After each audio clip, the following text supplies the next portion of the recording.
நம்ம எல்லாம் கொஞ்சம் அலர்ட்டா இருக்க வேண்டிய நேரம். இந்த வீடியோவை கொஞ்சம் பாருங்க.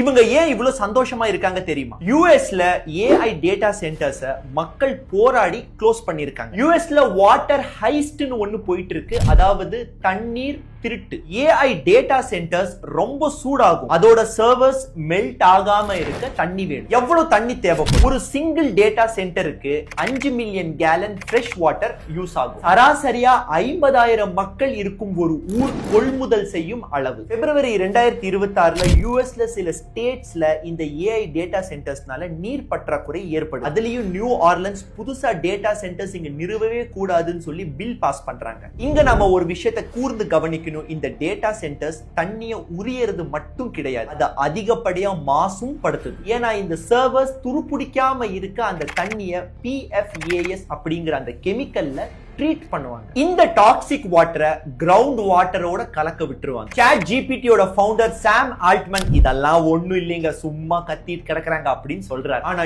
UN and independent environmental groups என்ன சொல்றாங்கன்னா 2028ல 32 billion gallons of water will be wasted because of AI service. இப்போ பாயிண்ட்க்கு வர இந்த இடத்துல பலிகடா வி இந்தியன். ரீசெண்டா AI சம்மிட்ல எல்லா AI கம்பெனிஸோட ஃபவுண்டர்ஸும் இந்தியாவுக்கு வந்தது. நான் ஏற்கனவே ஒரு வீடியோல போட்டிருந்தேன். அதானி அண்ட் அம்பானி இந்தியால பிக்கஸ்ட் டேட்டா சென்டர்ஸ் நிறுவிட்டு இருக்காங்க. 2047 வரைக்கும் இந்த டேட்டா சென்டர்ஸ்க்கு tax holiday. So Indian government என்ன சொல்லுதுன்னா, ஏன் தண்ணிய நீ எவ்வளவு வேணா யூஸ் பண்ணிக்கலாம். அமெரிக்கால கத்துவானுங்க, இங்க ஒரு பையன் கேட்க மாட்டான், நீ என்ன வேணா பண்ணி. இப்ப அப்படியெல்லாம் ஒண்ணும் கிடையாது. இதனாலதான் இந்தியா வளர்ச்சாகு, தண்ணி எல்லாம் நல்லா தான் இருக்கும் அப்படின்னு சொல்லிட்டு ஒரு குரூப் வரும்.